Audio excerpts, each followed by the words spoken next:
ஞானானந்தமயம் தேவம் நிர்மலஸ்படிகாகிருதிம் ஆதாரம் சர்வ வித்யாநாமயக்ரீவம் பாஸ்மகே. நேயர்கள் அனைவருக்கும் அஸ்ட்ரோ கே.எஸ். ஐயங்காரின் பணிவான நமஸ்காரங்கள். மாத பலன். விஸ்வாவசு வருஷம் மார்கழி மாதம் 16/12/2025 14/1/2026 வரலும் உண்டான நாட்கள். இந்த காலகட்டத்தின் பலன்கள் மேஷம் முதல் மீனம் வரை எப்படி இருக்குன்னு பார்க்கலாம், ஒரு ராசிக்கும். அதற்கு முன்னாடி இந்த மாதத்தினுடைய மார்கழி மாதத்தினுடைய கோல்சாரம் என்ன அப்படின்றத பார்ப்போம். அதற்கு பிறகு மார்கழி மாதத்தில் வரக்கூடிய விசேஷ நாட்கள் என்னன்றதை பார்ப்போம். பொதுவாகவே மாத கிரகங்கள்னு சொல்லக்கூடிய சூரியன், செவ்வாய், புதன் மற்றும் சுக்கிரனுடைய மாறுதல்களை வச்சு மாதத்தினுடைய பலன்களை சொல்லுவோம். சூரியன் ஒரு ராசியிலிருந்து அடுத்த ராசிக்கு செல்றதை சௌரமான மாதம் என்பதை வச்சு நம்ம மார்கழி அப்படின்ற தனுர் மாதம் அப்படின்னு சொல்லக்கூடிய மார்கழி மாதத்தை கொண்டாடுறோம். இந்த மார்கழி மாதம் அப்படின்றது தட்சிணாயனத்தின் கடைசி மாதம். அதாவது 6 மாதம் உத்தராயணம், 6 மாதம் தட்சிணாயனம். அதனால் 6 மாதம் ஆடி மாதத்துக்கு அப்புறத்துலேருந்து பார்த்தாலேயானால் உங்களுக்கு 6 மாதம் தனுர் மாதம் வரலும் தட்சிணாயனம் வரும். இந்த தட்சிணாயனத்தினுடைய முதல் மாதமும் கடைசி மாதமும் ஆண்டவனுக்குன்னே உரித்தாக சொல்லக்கூடியது. அதனால் வீட்டு ஃபங்க்ஷன்ஸ் எல்லாம் அந்த மாதிரிலாம் இருக்காது. பொதுவான ஃபங்க்ஷன்ஸ், அதாவது கோவில்கள் அந்த மாதிரியான பொதுவான ஃபங்க்ஷன்ஸ் தான் இருக்கும். இந்த கோவில்கள், அதாவது இந்த மார்கழின்னு சொன்னாலே கோவில்களில் திருப்பாவை, திருவம்பாவை, ஆண்டாளுக்கும் சரி, நாயன்மார்களுக்கும் சரி, மிகப்பெரிய சிவன் கோவிலுக்கும் சரி, வைணவ திருத்தலங்களுக்கும் பெரிய ஏற்றத்துடன் இருக்கக்கூடிய விஷயங்களாக சொல்கிறது. மார்கழி மாதம் கார்த்தால ஒரு 3-3:30 மணிக்கு பஜனை, அதாவது திருப்பாவையும் திருவம்பாவையும் சொல்லிட்டு போகிறது, இதெல்லாம் ரொம்ப பெரிய விஷயமாக பார்க்கப்படுறது. ஓசோன் அப்படின்னு சொல்லக்கூடிய ஆக்சிஜன் அதிகமாக இருக்கக்கூடிய நேரமும் அந்த காலகட்டத்தில் இருக்கும். அதனால் early மார்னிங் மார்கழி மாதத்தில் முடிச்சுக்கிறது அப்படி ரொம்பவும் விசேஷம். உடல் நலத்துக்கும் மிகப்பெரிய ஏற்றத்தை கொடுக்கும். அப்படின்றதுனால மார்கழி ரொம்பவுமே விசேஷம். கடைசி மாதம் தட்சிணாயனத்தில் இது அதாவது தேவர்களுக்கு, தெய்வங்களுக்கே உண்டான மாதம்.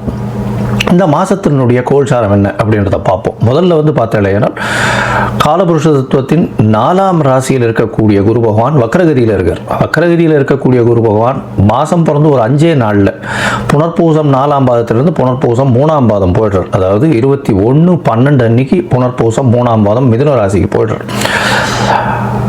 இந்த காலகட்டத்தில் மாதம் பிறக்கும்பொழுது கேது இந்த மாதத்தில் 5ஆம் ராசியான சிம்மத்தில் இருக்கார்.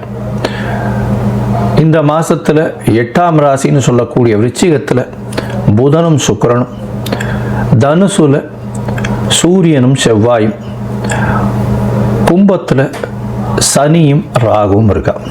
இந்த மாதத்தில் வரக்கூடிய மாற்றங்கள்னு பார்த்தோம்னா 21ஆம் தேதி குரு வக்ர நிலையில் இருக்கக்கூடிய குரு புனர்பூசம் 4ஆம் பாதத்திலிருந்து புனர்பூசம் 3ஆம் பாதம் மிதுன ராசிக்கு போய்டுறார். 22ஆம் தேதி புதன் இந்த மாதத்தில் 22/12/2025 அன்னைக்கு விருச்சிகத்திலிருந்து தனுசுக்கு போகிறார். அதற்கப்புறம் 27ஆம் தேதி சுக்கிரன் இந்த மாதத்தில் 22ஆம் தேதி சுக்கிரன் விருச்சிகத்திலிருந்து தனுசுக்கு போகிறார். 27/12/2025 அப்போ புதன் விருச்சிகத்திலிருந்து தனுசுக்கு போகிறார். அதுக்கப்புறம் மாத கடைசியில் பார்த்தாலேயானால் 11/1/2025 அன்னைக்கு புதன் தனுசுவிலிருந்து மகரத்திற்கும், அதற்கு பிறகு செவ்வாய் தனுசுவிலிருந்து மகரத்திற்கு 14/1/2026 போகிறார். ஸோ இந்த மாதம் பார்த்தேனால் 21ஆம் தேதி 21/12 குரு வக்கர நிலையில் மாறுறார். அதற்கு பிறகு சுக்கிரன் 22ஆம் தேதி தனுசுக்கு போகிறார். 27ஆம் தேதி, அதாவது 25/12/2025 அன்னைக்கு புதன் தனுசுக்கு போகிறார். 11/1/2026 அன்னைக்கு தனுசில் இருக்கக்கூடிய புதன் மகரத்திற்கு போகிறார். அதற்கு பிறகு இந்த மாதத்தின் கடைசி நாளான 30ஆம் நாள், அதாவது 14/1/2026 அன்னைக்கு செவ்வாய் தனுசுவிலிருந்து மகரத்திற்கு மாறுறார். இது இந்த மாதத்தினுடைய மாற்றங்கள். சரி, இந்த மாதத்தில் வரக்கூடிய விசேஷ நாட்கள் என்ன அப்படின்னு பார்த்தோம்னா, இந்த மாதம் மொத்தமே விசேஷம்தான். ஏன்னா 12 ஆழ்வார்களில் பெண்ணுன்னு சொல்லக்கூடிய ஆண்டாளின் மிக முக்கியமான மாதம் திருப்பாவை சொல்லி வச்ச 30 நாட்கள் வரக்கூடியது. இந்த மாதத்தில் பார்த்தாலேயானால் 19/12 அன்னைக்கு ஹனுமத் ஜெயந்தி, மார்கழி மூல நட்சத்திரம். அதற்கு பிறகு பார்த்தாலேயானால் 20ஆம் தேதி அன்னைக்கு அமாவாசை. இந்த மாதத்தில் பார்க்கும்பொழுது 30ஆம் தேதி வைகுண்ட ஏகாதசி. இந்த வருஷத்தினுடைய, அதாவது மார்கழி மாதத்தில் வரக்கூடிய ஏகாதசி, வளர்பிறை ஏகாதசி, வைகுண்ட ஏகாதசி வருது.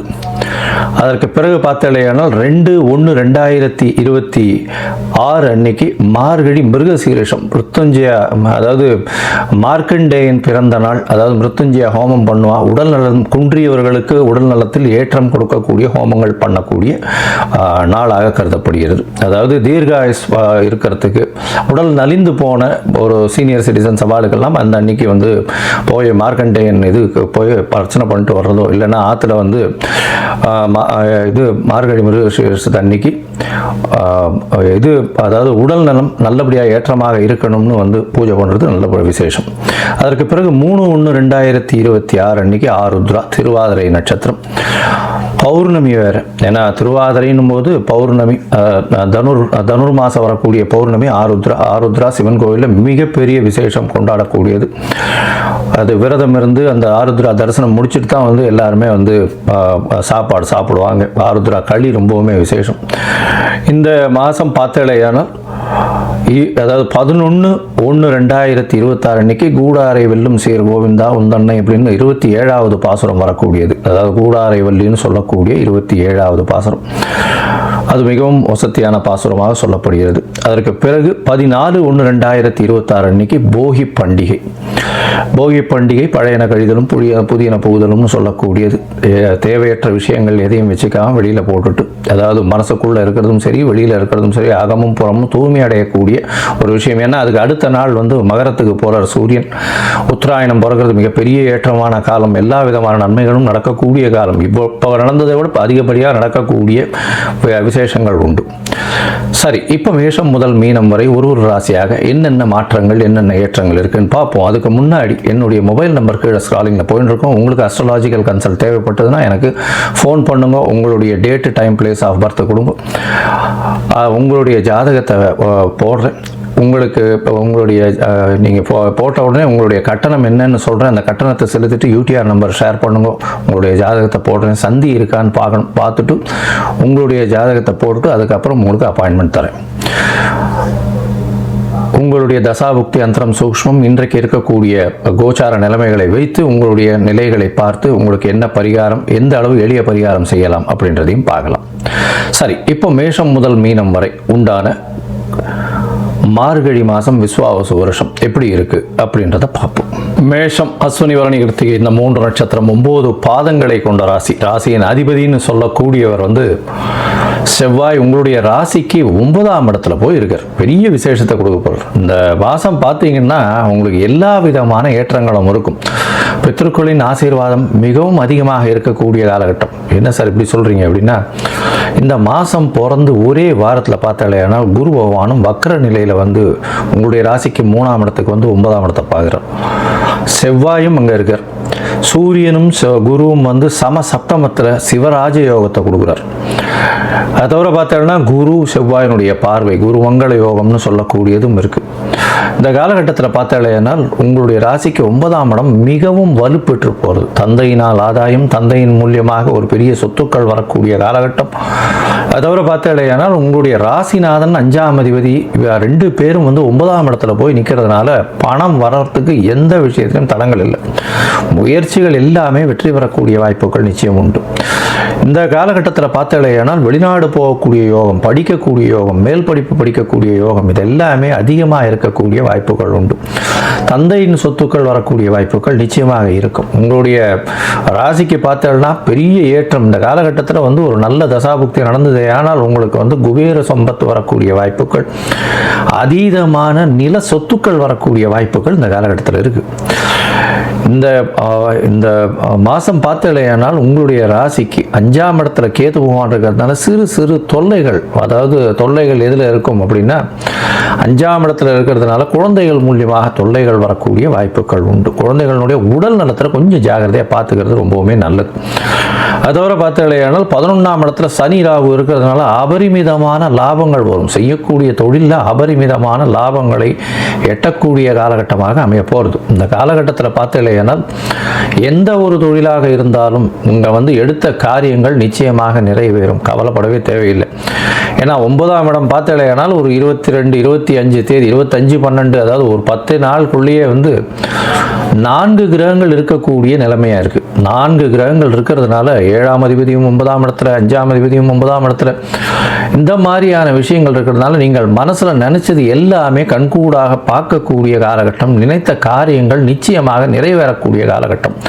ஏன்னா 3ஆம் அதிபதி, 5ஆம் அதிபதி, 7ஆம் அதிபதி எல்லாருமே 9ஆம் இடத்துல போய் நிற்கிறார். 9ஆம் இடம்னு சொல்லக்கூடியது திரிகோணஸ்தானம். அதுவும் பூர்வ புண்ணிய புத்திர ஸ்தானத்தை விட, அதாவது 9ஆம் இடம் தந்தை தகப்பன் ஸ்தானம், பித்ருக்களுடைய ஸ்தானம்னு சொல்லக்கூடியது. அதனால இந்த 9ஆம் இடத்தை வைத்தே ஒருத்தர் மேல் படிப்பு படிக்கிறது, வெளிநாடு போகிறது, வெளிநாட்டுக்கு போய் படிக்கக்கூடியது, இது எல்லாவற்றிலும் உங்களுக்கு பெரிய மேன்மை கிடைக்கக்கூடிய காலகட்டமாக அமைய போகிறது. இந்த மாதம் பார்த்தேனால் உங்களுக்கு 11ஆம் இடத்துல இருக்கக்கூடிய சனி பகவானும் சரி, ராகு பகவானும் சரி அள்ளி கொடுக்கக்கூடிய காலகட்டம். இவ்வளவு நாளாக பணத்திற்கு தட்டுப்பாடு இருந்திருக்கும். உங்கள் கையில் இப்போ பார்த்தேனால் பணம் சரளமாக புரளக்கூடிய வாய்ப்பு மிகவும் அதிகமாக இருக்கும். ஏன்னா சனி பகவானையும் வக்கர குரு வேற பார்க்க ஆரம்பிச்சிடுறார். அதனால குருவும் ராகுவும் பார்க்கறதுனால அதீதமான லாபம் வரும். ராகுவுக்கு வக்கர கிரகங்கள் பார்த்தாலோ வக்கர கிரகங்களோடு சேர்ந்து இருந்தாலோ அதீதமான ஒரு பலனை அள்ளி கொடுப்பார். அதுவும் 11ஆம் இடத்துல போய் இருக்கிறது அதீத பலனை கொடுக்கக்கூடிய காலகட்டம். எந்த தொழில் செஞ்சீங்கன்னாலும் அந்த தொழிலில் அபரிமிதமான லாபம் வரும். எதிர்பாலினத்தவர் மூலியமாக நல்ல ஒரு ஏற்றமான விஷயங்கள் கிடைக்கும். அதோட பார்ட்னர்ஷிப் பிஸ்னஸில் எடுத்த விஷயங்கள் நிச்சயம் கைகூடக்கூடிய காலகட்டமாக அமைய போகிறது. இந்த மாதத்தில் பார்த்தலையானால் அதுவும் மருத்துவம் சம்பந்த, அதை தவிர இந்த நெருப்பு சம்பந்த, இரும்பு சம்பந்தம் இது, அதை தவிர இந்த ஸ்டிச்சிங்னு சொல்லக்கூடிய இந்த இது தையல் வேலை செய்பவர்கள், அவர்களுக்கெல்லாம் ஆட்டோ ஓட்டுநர்கள், அதை தவிர சமையல் கலை வல்லுநர்கள், இந்த வீரர்கள், அதாவது யூனிஃபார்ம் சர்வீசஸில் இருக்கிறவங்களுக்கு, சோல்ஜர்ஸ், அவங்களுக்கெல்லாம் பார்த்தீங்கன்னா அதீதமான ஒரு பெரிய ஏற்றம் கிடைக்கக்கூடிய காலகட்டமாக அமைய போகிறது. இந்த மாதத்தில் பார்த்தலையானால் நீங்கள் எடுத்த காரியங்கள் நிச்சயமாக ஜெயமாகும். மொத்தத்தில் பார்க்கும்பொழுது இந்த மேஷராசிக்காரர்களுக்கு அபரிமிதமான ஏற்றமான காலம். 9ஆம் இடம் வலுப்பெற்று போகிறதுனால எடுத்த காரியங்கள் நிறைவேறும். தந்தையின் சொத்துக்கள் வரக்கூடிய காலம். உங்களுடைய ராசிநாதனும் 9ஆம் இடத்துல இருக்கிறதுனாலையும் திரிகோணத்தில் இருக்கிறதுனாலையும் திரிகோணாதிபதியால், அதாவது குருவினாலேயே பார்க்கப்படுறதுனாலையும் பெரிய ஏற்றம் கிடைக்கும். புதிய வீடு மனை சொத்துக்கள், அதாவது மூதாதையர்கள் சொத்துக்கள் சேரக்கூடிய காலகட்டமாக அமையும். குழந்தைகள் மூலியமாக பெருமை சேரும். குழந்தைகள் உடல்நிலையில் சற்று பின்னடைவு இருக்கும், இருந்தாலும் குழந்தைகள் மூலியமாக பெருமை சேரும். செய்யக்கூடிய தொழிலில் அதீதமான ஏற்றம் இருக்கக்கூடிய காலகட்டமாக அமையும். அதோட பார்த்தீங்கன்னா உங்களுடைய பார்ட்னர்ஷிப் தொழிலில் மிகப்பெரிய ஏற்றம் இருக்கும். எதிராளிகள் மூலியமாக பணவரவிற்கு பஞ்சம் இருக்காது. செய்யக்கூடிய வியாபாரத்தில் அதீதமான லாபங்கள் இருக்கக்கூடிய காலகட்டமாக அமைகிறது. இந்த காலகட்டத்தில் நீங்கள் அருகில் இருக்கக்கூடிய வடபழனி முருகன் கோவில் போயிட்டு வாங்க. முருகன் கோவில் போயிட்டு முருகனை சேவித்து விட்டு வாருங்கள். மஞ்சள் கலர் துண்டு அங்கே தானம் கொடுத்துட்டு வாங்க முருகனுக்கு. அது மிகப்பெரிய ஏற்றத்தை கொடுக்கும்.